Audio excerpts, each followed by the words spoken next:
Okay, so an exam special video. So ഇന്നത്തെ topic കെമിസ്ട്രിയിലെ solid state ആയിരിക്കും. അതിൽ എന്താണ് എൻ്റെ ഒരു ഫ്രണ്ട് ചോദിച്ച 3 doubt. So I will be clearing that four everybody today.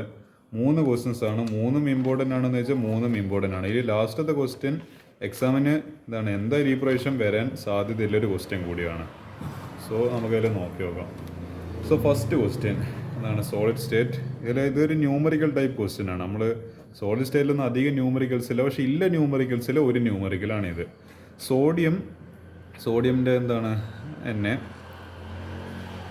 Atomic mass 23, crystallises. അപ്പോൾ അത് ക്രിസ്റ്റലായി മാറുന്നുണ്ട് വിത്ത് BCC സ്ട്രക്ചർ. അപ്പോൾ ഇതിൻ്റെ സ്ട്രക്ചർ വരുന്നത് BCC ആണ്. Calculate the number of unit cells in 9.2 gram sodium.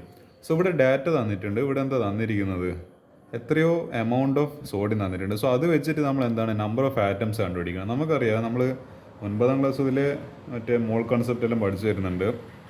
So അതിൻ്റെ ഭാഗമായിട്ട് നമുക്കൊരു കാര്യം ചെയ്യാം.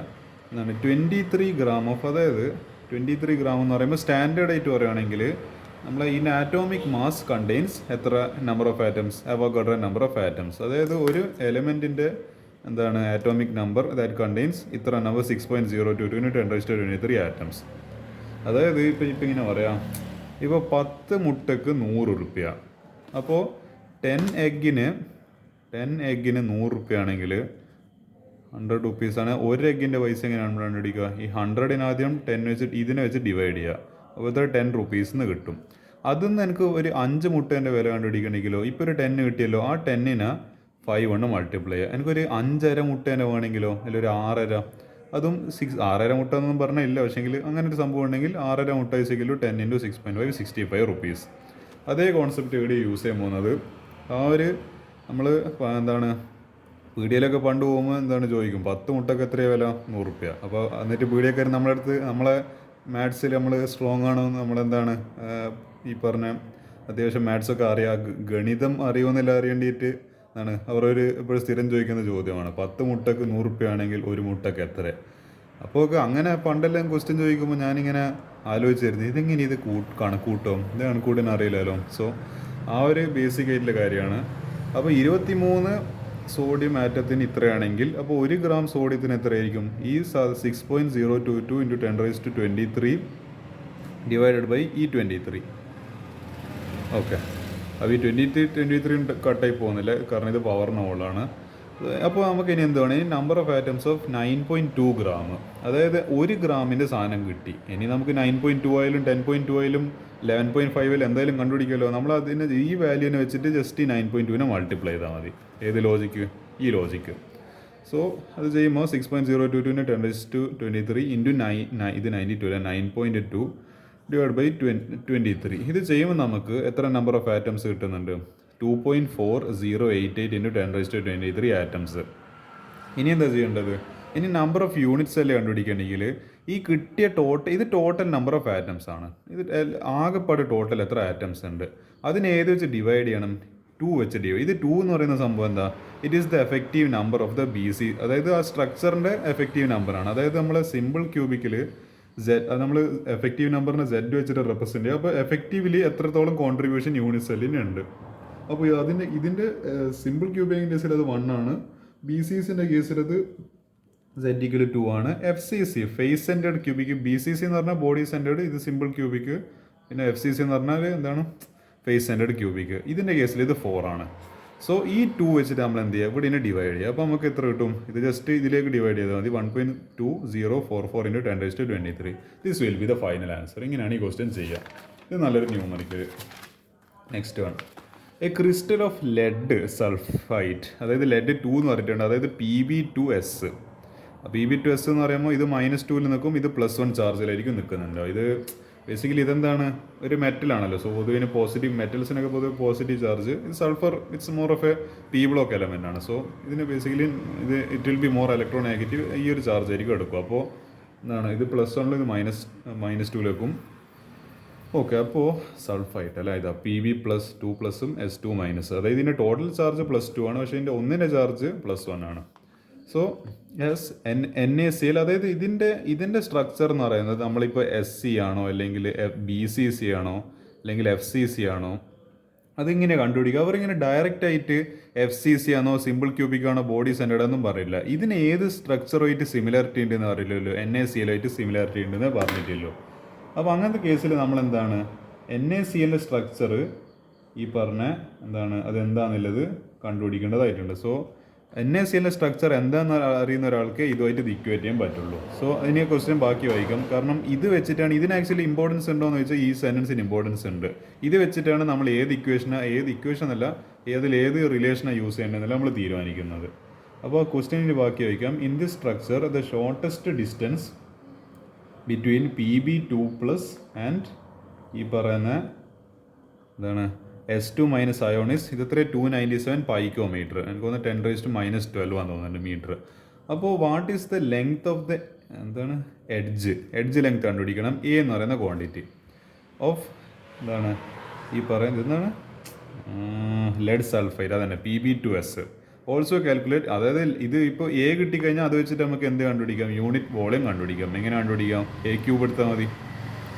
അതായത് ഇപ്പോൾ ഒരു ക്വാണ്ടിറ്റി ഇപ്പോൾ ഒരു എന്താണ് ഇതൊരു ക്യൂബ്, അതിൻ്റെ എഡ്ജ് ലെങ്ത് എന്ന് പറയുന്നത് ഈ ഒരു ഡിസ്റ്റൻസ് A കിട്ടിക്കഴിഞ്ഞാൽ എന്താ അതിൻ്റെ ടോട്ടൽ ഇത് കണ്ടുപിടിക്കണമെങ്കിൽ എന്ത് ചെയ്താൽ മതി, അതിൻ്റെ ക്യൂബ് എടുത്താൽ മതി. അപ്പോൾ നമുക്ക് അതിൻ്റെ വോളിയം കിട്ടും. Simple relation. അപ്പോൾ ഇവിടുത്തെ കേസ് പറയുന്നത് ഇൻ ദിസ് സ്ട്രക്ചർ ഈ പറയുന്ന basic facts yes Na plus key characteristics. Okay, ഇതിലിപ്പം ഞാൻ എന്താണ് ആൻസർ നോക്കിയപ്പം പറയുന്നത് NaCl ഒരു FCC സ്ട്രക്ചറാണ് ബേസിക്കലി കാണിക്കുന്നത്, ഫേസ് സെൻറ്റേർഡ് ക്യൂബിക്കിൻ്റെ സ്ട്രക്ചർ. ഓക്കെ, അപ്പോൾ എന്തായിരിക്കും, അപ്പോൾ ഇതും എന്ത് തന്നെയായിരിക്കും ലെഡും. അപ്പോൾ അതിനോട് ഈക്വലാന്ന് പറഞ്ഞ സ്ഥിതിക്ക് അതിനും FCC സ്ട്രക്ചർ ആയിരിക്കും. So for a S2 minus ion occupying the corner of the unit cell the nearest Pb2+ neighbour is at the edge centre. അതായത് ഇതിപ്പോൾ എന്താ പറയുക, S2 minus ion occupying the centre of the unit cell. അതായത് ഇതിപ്പോൾ എന്താണ്, ഇതാണ് ഇപ്പോൾ ഇതിൻ്റെ എന്താണ് ഈ പറയുന്ന 8 സൈഡിലും 8 കോർണേഴ്സിലും എന്തുണ്ട്, 8 കോർണേഴ്സ് ആണോ?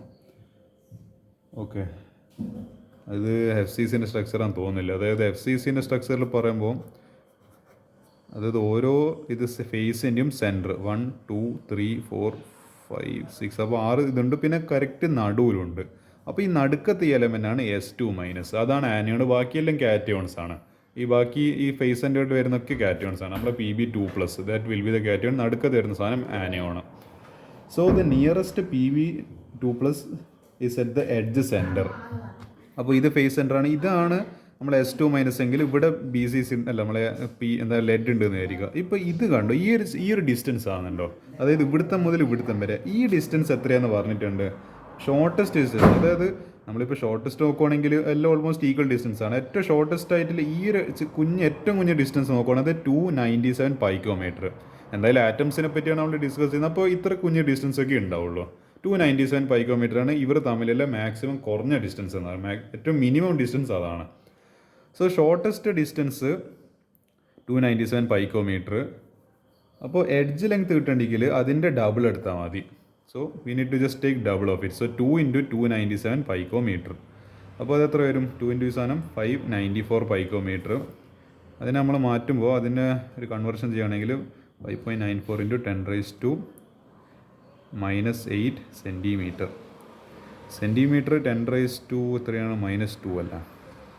ഓക്കെ, അപ്പോൾ എന്താണ് ഈ പറയുന്നത്, നമുക്ക് എന്താ ചെയ്തതെന്ന് വെച്ച് കഴിഞ്ഞാൽ ഇപ്പോൾ 594 അല്ലേ, അതിനെ 594 × 10⁻⁻12 ആയിരുന്നു ആദ്യം. അതിനെ 5.94, അപ്പോൾ ഇതിന് ഒരു 10 സ്ക്വയർ വരുമല്ലോ, × 10⁻⁻2, അപ്പോൾ 10⁻⁻10 എന്നാവും. ആ 10⁻⁻10ൽ ഒരു 10⁻⁻2 ഞാൻ പുറത്തെടുത്ത് 10 × 10⁻⁸ × 10⁻². ഈ 10⁻²ന് പകരം ഞാൻ സെൻറ്റിമീറ്ററിന് എഴുതി. അങ്ങനെയാണ് ഇത് 5.94 × 10⁻⁻8 ഈ 10⁻⁻2 പകരം സെൻറ്റിമീറ്ററിന് എഴുതിയിരിക്കുന്നത്. സോ അതൊരു ഡൗട്ട് വരാൻ പാടില്ല, അതെങ്ങനെയാണ് സെൻറ്റിമീറ്റർ വന്നതെന്നില്ല. പെട്ടെന്ന് പൈക്കോമീറ്റർ എങ്ങനെ സെൻറ്റിമീറ്റർ ആയിട്ട് പറയും?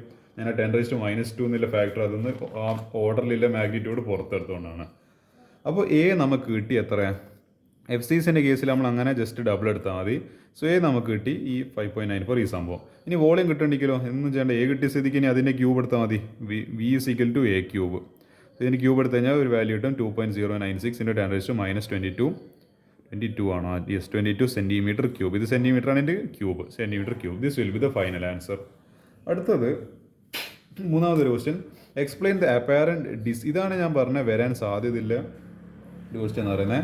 Explain the apparent discrepancy of KCl structure. KCl സ്ട്രക്ചറിന് എന്തോ പ്രശ്നമുണ്ട്. നമ്മൾ ഡിഫ്രാക്ഷൻ പാറ്റേൺസ് ഓഫ് 3 സാധനങ്ങൾ പഠിക്കുന്നുണ്ട്. ഏതൊക്കെ ഡിഫ്രാക്ഷൻ പാറ്റേൺസ് ഓഫ് ഏതൊക്കെ പഠിക്കുന്നുണ്ട്? ഒന്ന് സോഡിയം ക്ലോറൈഡ്, അതായത് NaCl. പിന്നെ ഇതാണ് KCl. ഈ KCl ആണ് ഈ പ്രശ്നക്കാരൻ. ഈ ചങ്ങ എന്തോ അലമ്പ് കളിക്കുന്നുണ്ട്, അതെന്താണെന്ന് നമ്മൾ കണ്ടുപിടിക്കണം. പിന്നെ എന്താണ്, പിന്നെ CaCl, അതായത് സീഷ്യം ക്ലോറൈഡും. ഈ 3 മെയിൻലി പഠിക്കുന്നത്. വേറെയും ഒരുപാടുണ്ട്, തൽക്കാലത്തേക്ക് BSc ലെവൽ ഇത്രേ പഠിക്കാനല്ലോ.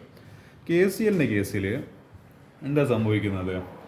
അതായത് ചോദിക്കുന്ന ടൈമിൽ നമ്മൾ ആൻസർ പറയേണ്ടത് എന്താണ്, ഈ K+ഉം, അതായത് ഇപ്പോൾ KCl എങ്ങനെയാണ് ഉണ്ടാകുന്നത്? K+ഉം Cl-ഉം, അതിപ്പോൾ Na+ഉം Cl- നിൽക്കുന്ന പോലെ K+Cl- എൻ്റെ നിൽക്കുന്നത്. K+ഉം Cl- ഐസോ ഇലക്ട്രോണിക് എന്ന് പറഞ്ഞാൽ എന്താ? അത് നമ്മൾ മറ്റേ മുൻപ് എവിടെ പഠിച്ചായിരുന്നു? പീരിയോഡിക് ടേബിൾ എന്ന് പറയുന്ന ചാപ്റ്ററിൽ പഠിച്ച സാധനമായിരുന്നു. എന്താണ് isoelectronic? Means it has same number of എന്താണ് ഇലക്ട്രോൺസ്. അപ്പോൾ എന്താണ്, ഐ തിങ്ക് ഇറ്റ് ഈസ് 18 ആണ് വരിക. ഇത് 19ഉം ഇതിപ്പോൾ 17 ആയിരുന്നല്ലേ, ഇത് 19 ആയിരുന്നു ഇലക്ട്രോൺസ്. ഇതിന് പ്ലസ് ചാർജ് വന്നപ്പോൾ 18 ഇലക്ട്രോണായി, ഇതിനൊരു എക്സ്ട്രാ ചാർജ് കിട്ടിയപ്പോൾ 18 ആയി. അപ്പോൾ രണ്ടും എന്താണ് 18 ഇലക്ട്രോൺസിലാണ് നിൽക്കുന്നത്. അപ്പോൾ ഇത് രണ്ടും ബേസിക്കലി ഐസോ ഇലക്ട്രോണിക് ആണ്, K+ഉം Cl-ഉം.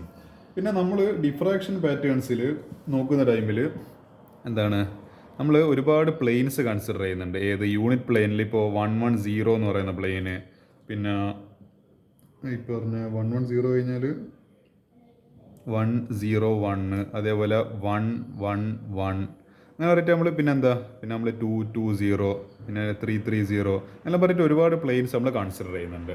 അതിലൊരു പ്രശ്നം വരുന്നത് എന്താണെന്ന് വെച്ച് കഴിഞ്ഞാൽ, ഈ പറയുന്ന എന്ത് സംഭവിച്ചു പോകുന്നുണ്ട്, അതായത് ഈ KCl, ഈ NaCl എന്ന് പറയുമ്പോൾ FCC ആണല്ലോ. അപ്പോൾ ഈ NaCl-ഉം KCl-ഉം സെയിം സ്ട്രക്ചറാണ് ഇതിൽ പറയുന്നത്. പക്ഷേ നമ്മൾ തിയററ്റിക്കലി നോക്കുമ്പോൾ അത് എന്തോ റെഡി ആവുന്നില്ല. എക്സ്പെരിമെൻ്റലി നോക്കുമ്പോൾ കിട്ടുന്ന ആൻസർ വേറെ എന്തോ ആണ്, തിയററ്റിക്കലി നമ്മൾ പക്ഷേ നോക്കുമ്പോൾ കിട്ടുന്ന ആൻസർ വേറെ. ഐ മീൻ രണ്ട് ഇതാണ്. അതായത് നമ്മൾ എക്സ്പെരിമെൻ്റലി ചെയ്യുമ്പോഴും തിയറി ചെയ്യുമ്പോഴും സെയിം ആൻസറായിട്ട് കിട്ടുന്നുണ്ട്. പക്ഷേ ഇവിടെ എന്തോ ഒരു മിസ്റ്റേക്ക് വരുന്നുണ്ട്, അത് തമ്മിൽ ഒത്തു പോകുന്നില്ല. അപ്പോൾ അതിൻ്റെ പ്രശ്നമാണ് നമ്മൾ സയൻറ്റിസ്റ്റുകൾ കണ്ടുപിടിക്കാൻ ശ്രമിച്ചത്. സോ അതുകൊണ്ടാണ് ഇതിന് അപ്പാരൻറ്റ് ഡിസ്ക്രിപ്പൻസീസ് ഉണ്ട്, എന്തോ ഒരു വൈരുദ്ധ്യമുണ്ട്. There is some kind of mistake, some kind of problem in this. അപ്പോൾ എന്താണ്, ഈ KCl-ഉം NaCl-ഉം സെയിം സ്ട്രക്ചർ വരുന്നുണ്ട്. അപ്പോൾ അതിനുള്ള എക്സ്പ്ലനേഷനിലാണ് ഒന്നാമത്തെ point, K+ and Cl- are isoelectronic. അപ്പോൾ ഞാൻ പറഞ്ഞ പോലെ ഇതിലിപ്പോൾ ഓരോ പ്ലെയിൻസ് ഉണ്ടല്ലോ. നമ്മളിപ്പോൾ ബേസിക്കലി എന്താ ചെയ്യുന്നത്, ഇതിൻ്റെ ഡിഫ്രാക്ഷൻ പാറ്റേൺ എങ്ങനെയാണ് കണ്ടുപിടിക്കുന്നത്? We are using the method of x ray diffraction. അപ്പോൾ അതായത് എന്താണ്, ഇപ്പോൾ ഒരുപാട് ക്രിസ്റ്റൽസ്, നമുക്ക് അതിന് 2 മെത്തേഡ് ഉണ്ട്. ക്രിസ്റ്റൽ മെത്തേഡും ഉണ്ട്, റൊട്ടേറ്റിംഗ് ക്രിസ്റ്റൽ മെത്തേഡും ഉണ്ട്. അതിലൊരൊറ്റ സിംഗിൾ ക്രിസ്റ്റലിനെ കൺസിഡർ ചെയ്യും. പൗഡർ മെത്തേഡ് എന്ന് പറയുമ്പോൾ powder method second method. Powder method കുറച്ചും കൂടി ചീപ്പറാണ്, ലെസ് എക്സ്പെൻസീവ് ആണ്. പിന്നെ അതിലെന്താണ്, നമ്മൾ ഒരു ടേബിളല്ല ഒരു സർഫേസിൽ നമ്മൾ ഒരുപാട് അതിൻ്റെ പൗഡർ എടുക്കും. ഏത് ക്രിസ്റ്റലിൻ്റെ പൗഡർ ഒരുപാട് വെതറിക്കളയും. അപ്പോൾ എന്താണ്, അതിൽ ചിലപ്പോൾ ഏതെങ്കിലും ഒരു സ്ഥലത്ത് 110 ഉണ്ടാവും, വേറെ ഏതെങ്കിലും സ്ഥലത്ത് ഒരു 111 ഉണ്ടാവും. അപ്പോൾ അങ്ങനെ ഒരുപാട് ഓരോ സ്ഥലത്ത് റാൻഡമായിട്ട് ഇങ്ങനെ ഓരോന്ന് കിടക്കുന്നുണ്ടാവും. ഇതിൻ്റെ പ്രശ്നം എന്താ പറ്റുന്നതെന്ന് വെച്ച് കഴിഞ്ഞാൽ, ഈ പറയുന്ന നമ്മളെ അപ്പോൾ നമ്മൾ ബേസിക്കലി എന്താണ്, ഇതിൽ എക്സ്റേ ഡിഫ്രാക്ഷൻ, അതായത് എക്സ്റേസിനെ കടത്തി വിടുന്ന ടൈമിൽ ഈ Cl- കൂടുതലായിട്ടും കാണപ്പെടുന്നു, കൂടുതലായിട്ട് സ്കാറ്റർ ചെയ്യുന്നു. K+ എന്തോ കാരണം കൊണ്ട് എന്താണ് സ്കാറ്റർ ചെയ്യപ്പെടുന്നില്ല, അതിൻ്റെ സ്കാറ്ററിങ് കുറച്ചും കൂടി വീക്കറാണ്. അതിൻ്റെ റീസൺ എന്ന് പറയുന്നതായിരുന്നു ഈ പറയുന്ന എന്താണ്, അതിൻ്റെ ഒരു കോമ്പാക്റ്റ് ആയിട്ടുള്ള സൈസ്. അതായത് ഇപ്പോൾ ബേസിക്കലി Cl- എന്ന് പറയുമ്പോൾ അതിനൊരു എക്സ്ട്രാ ഇലക്ട്രോൺ കിട്ടി. അപ്പോൾ അതിന് കുറച്ചും കൂടി കൂടുതലൊരു വൈഡറായിട്ട്, അതായത് ഇപ്പോൾ എന്താണ്, അതിൻ്റെ ഔട്ടർ ഷെല്ലിൽ ഒരു ഇലക്ട്രോൺ കൂടി വന്നല്ലോ. അപ്പോൾ അതിന് കുറച്ചും കൂടി വൈഡറായിട്ട് നിൽക്കാൻ പറ്റും. അപ്പോൾ അതിനെന്താണ് ബേസിക്കലി കൂടുതൽ നല്ലോണം സ്കാറ്റർ ചെയ്യാൻ പറ്റും. പക്ഷേ K+ൽ പറ്റിയ പ്രശ്നം എന്താണെന്ന് വെച്ച് കഴിഞ്ഞാൽ, ഓൾറെഡി എന്താണ് 19 ഇലക്ട്രോണിൽ നിൽക്കുന്ന സാധനം പിന്നെ 18ലേക്ക് വന്ന്, ദാറ്റ് മീൻസ് ആ ഇലക്ട്രോൺസിൽ ഇപ്പോൾ കൂടുതൽ എന്താണ് ഈ ന്യൂക്ലിയസിനോട് കൂടുതൽ അടുത്തുപോയി. അപ്പോൾ കൂടുതൽ അതിൻ്റെ ഒരു പുള്ള് വരും. അപ്പോൾ ഈ ഇലക്ട്രോൺസിനൊന്നും എക്സ്റേ ഡിഫ്രാക്ഷന് കിട്ടാൻ പറ്റാത്ത, അതായത് അതിന് അവൈലബിൾ ആവാൻ പറ്റാത്തൊരവസ്ഥയിലേക്ക് വരും. ആ കാരണം കൊണ്ട് ഇപ്പോൾ എന്താണ്, നമ്മൾ പാർട്ടിക്കിൾ ആൻഡ് വേവ് പ്രോപ്പർട്ടീസ് പഠിച്ച electrons behave as waves also. അതായത് അതിങ്ങനെ എക്സ്റേ ഡിഫ്രാക്ഷനിലോട്ട് ട്രാവൽ ചെയ്യുന്ന ഇലക്ട്രോൺസ് എന്താണ്, അപ്പോൾ സ്കാറ്റർ ആവുന്ന ഇലക്ട്രോൺസ് ബേസിക്കലി ഒരു വേവ്സ് പോലെയാണ് ട്രാവൽ ചെയ്യുന്നത്. സോ എന്താണ് പാർട്ടിക്കിൾ, ഡുവാലിറ്റി അല്ലല്ലോ, ദാറ്റ് മീൻസ് ഇലക്ട്രോണിനെ പോലത്തെ ഒരു പാർട്ടിക്കിൾ വേവ് ആയിട്ട് മാറുന്നൊരു കോൺസെപ്റ്റ്. അപ്പോൾ ഞാൻ പറഞ്ഞു വരുന്നത് അങ്ങനത്തെ കേസിൽ ഈ 111 പ്ലെയിൻ എത്തുന്ന ടൈമിൽ എന്ത് സംഭവിക്കും? ഇതിൻ്റെ കൂടുതൽ ഡീറ്റെയിൽ എക്സ്പ്ലനേഷൻ ടെക്സ്റ്റ് പറഞ്ഞിട്ടുണ്ട്. അതായത് തന്നെ ഒരു കണ്ടീഷൻ ഉണ്ട്. ഇപ്പോൾ ഓൾ ഈവൺ അല്ലെങ്കിൽ എന്താണ് ഇതിപ്പോൾ ഈ നമ്പേഴ്സ് എല്ലാം കൂടി ചേർന്ന് കഴിഞ്ഞാൽ എന്ത് വരും? 1+1+1 ഓഡായി പോകും. ഈ ഓഡ് വരുന്ന കേസിൽ എന്താണ് അത് ഡിസ്ട്രക്റ്റീവ് ഇൻ്റർഫിയറൻസ് കാണിക്കും. അതായത് എന്താ ഇപ്പം ഈ പറയുന്ന വേവ് ക്യാൻസൽ ഔട്ടായി പോകും. ഇപ്പോൾ ഒരു വേവ് മുകളിലും ഒരു വേവ് താഴെയായിട്ട് പോകുന്നെങ്കിൽ അതിൻ്റെ നെറ്റ് എഫക്റ്റിൽ സാധനം ക്യാൻസലായി പോയിട്ട് അതെന്താണ് അതിൻ്റെ ആ ഒരു ടോട്ടൽ എഫക്റ്റീവ് സാധനം കുറഞ്ഞു പോകും. രണ്ട് വേവ്സും ഒരുമിച്ചൊരു കൺസ്ട്രക്റ്റീവ് ഇൻ്റർഫേസ് ആണെങ്കിൽ രണ്ടിൻ്റെ ആംപ്ലിറ്റ്യൂഡ് തമ്മിൽ ആഡ് ആയിട്ട് അത് വലിയൊരു വേവായിട്ട് മാറും. അതിൻ്റെ എന്താണ് ആ സംഭവം എഫക്റ്റീവ്നെസ് കൂടും. ഇതിവിടെ എഫക്റ്റീവ്നെസ് കുറഞ്ഞു പോവുക ചെയ്യുന്നത്. അപ്പോൾ എന്ത് ചെയ്യൂല, ഈ ഇൻ്റർഫിയറൻസ് ഡിസ്ട്രക്റ്റീവ് ഇൻ്റർഫിയറൻസ് കാണിക്കുന്നതുകൊണ്ട് തന്നെ വേവ് ദാറ്റ് വിൽ ബി ഇപ്പോൾ എന്താ പറയുക വേവ് പ്രോപ്പർട്ടി ആണല്ലോ ഇൻ്റർഫിയറൻസ് എന്ന് പറയാം. അപ്പോൾ ഡിസ്ട്രക്റ്റീവ് ഇൻ്റർഫിയറൻസ് കാണിക്കുന്നതുകൊണ്ട് ബേസിക്കലി എന്താ ഈ 111 പ്ലെയിനിൽ അതായത് ഇപ്പോൾ 111 പ്ലെയിനിൽ ഇങ്ങനെ തട്ടുമ്പോൾ അതിന്നൊരു റിഫ്ലക്ഷൻ കിട്ടേണ്ടതായിരുന്നു. പക്ഷെ എന്ത് സംഭവിക്കും? ഡിസ്ട്രക്റ്റീവ് ഇൻ്റർഫിയറൻസ് സംഭവിക്കുന്നതുകൊണ്ട് അവിടെ ഒരു ഡാർക്ക് സ്പോട്ട് ഉണ്ടാവും. There will be A dark spot there. അതായത് അവിടെ നിന്ന് എന്തുമില്ല, കൺസ്ട്രക്റ്റീവ് ഇൻ്റർഫിയറൻസിലാണ് ഈ ബ്രൈറ്റ് സ്പോട്ട് വരുന്നത്. അപ്പോൾ നമുക്കതിനെ കാണാൻ പറ്റും. യെസ്, ഇത് അപ്പോൾ ഒരു ആംഗിൾ ഡിഫ്ലക്റ്റ് ആകുമ്പോൾ നമുക്കത് കാണാൻ പറ്റും. ഓക്കെ, തീറ്റ എന്ന് പറയുന്ന ഒരു ആംഗിളിൽ തീറ്റ വെച്ചിട്ടാണ് നമ്മൾ ഡി കണ്ടുപിടിക്കുന്നത്. ഇതിൻ്റെ തീറ്റ വെച്ചിട്ട് ആ തീറ്റ കണ്ടുപിടിക്കുന്നത് നമ്മൾ മറ്റേ ആ സ്പെക്ട്രോമീറ്ററിൽ യൂസ് ചെയ്യുമ്പോൾ ആ ഒരു സാധനം വരും ഇങ്ങനെ തിരിച്ചിട്ട് അതിൻ്റെ ആംഗിൾ കണ്ടുപിടിക്കുന്നത്. അപ്പോൾ അതുപോലത്തെ ഒരു സെറ്റപ്പ് ഉണ്ട് ആക്ച്വലി സ്പെക്ട്രോമീറ്റർ എന്നല്ല അതിനെ പറയാം, പക്ഷേ ജസ്റ്റ് ഞാൻ പറയാം. പക്ഷെ അങ്ങനത്തെ ഒരു സെറ്റപ്പ് ആക്ച്വലി അവിടെ ഉണ്ട്. പക്ഷേ എന്ത് ചെയ്യില്ല, ഇവിടെ ഡാർക്ക് സ്പോട്ട് വരുന്നതുകൊണ്ട് തന്നെ നമുക്കത് കാണൂല. അപ്പോൾ ഈ 111 പ്ലെയിനിൻ്റെ അവസ്ഥയിൽ അത് ക്യാൻസൽ ഔട്ട് ആയി പോകും. അതുകൊണ്ട് it shows no reflection gets cancelled out. ഈ കാരണം കൊണ്ടാണ് നമ്മൾ പറയുന്നത്. അപ്പോൾ ബേസിക്കലി നെറ്റ് എഫക്റ്റിൽ KCLന് വേറെന്തോ സ്ട്രക്ചർ വരേണ്ടതായിരുന്നു തിയററ്റിക്കലി. പക്ഷേങ്കിൽ ഇങ്ങനൊരു പ്രശ്നമില്ല. ഈ വേവിൻ്റെ കൂടി കോൺസെപ്റ്റിൽ ഈ ഡിസ്ട്രക്റ്റീവ് ഇൻ്റർഫിയറൻസിൻ്റെ കോൺസെപ്റ്റ് കൂടി കയറി വരുന്നുണ്ട്. പിന്നെ അതേപോലെ K+Cl- ഐസോ ഇലക്ട്രോണിക് കൂടി ആയതുകൊണ്ടാണ് ഇതിൻ്റെ സ്ട്രക്ചർ ഏതൊരു സിമിലർ ആയിപ്പോയത്, NaCl സിമിലർ ആയിപ്പോയത്. അപ്പോൾ ഈ 2-3 കാര്യങ്ങൾ എഴുതി വെച്ചാൽ മതി. എന്താണ് 111 plane shows destructive interference and it shows no reflection gets. അപ്പോൾ ഇവിടെ എന്ത് ചെയ്യും? ഇറ്റ് ഷോസ് എന്താണ് ഡാർക്ക് സ്പോട്ട്സ്. അപ്പോൾ നമുക്ക് കാണാൻ പറ്റില്ല ബേസിക്കലി. അപ്പോൾ അവിടുത്തെ റിഫ്ലക്ഷൻ കട്ടായിപ്പോയി. അതായത് അവിടുത്തെ റിഫ്ലക്ഷൻ ചിലപ്പോൾ സംഭവിക്കുന്നുണ്ട്, പക്ഷേ ഡാർക്കാണ് നമുക്കത് കാണാൻ പറ്റുന്നില്ല. അതുകൊണ്ടാണ് നമുക്ക് പെട്ടെന്ന് കാണുമ്പോൾ അയ്യോ ഇതെന്താ ഇങ്ങനൊരു സംഭവം, ആ ഒരു ഇതുണ്ടല്ലോ നമുക്ക് ആക്ച്വലി ചിലപ്പോൾ ഇവിടെ റിഫ്ലക്ഷൻ നടക്കുന്നുണ്ടാവും, പക്ഷെ നമുക്ക് കാണുന്നില്ലല്ലോ. സോ അതുകൊണ്ടാണ് നമുക്ക് ഈ ഡിസ്ക്രിപ്പൻസി തോന്നുന്നത്. അതുകൊണ്ടാണ് ഇതിൻ്റെ അപ്പാരൻറ്റ് ഡിസ്ക്രിപ്പൻസി എന്ന് പറയാൻ കാരണം. സോ ഇതാണ് റീസൺ. So that's it.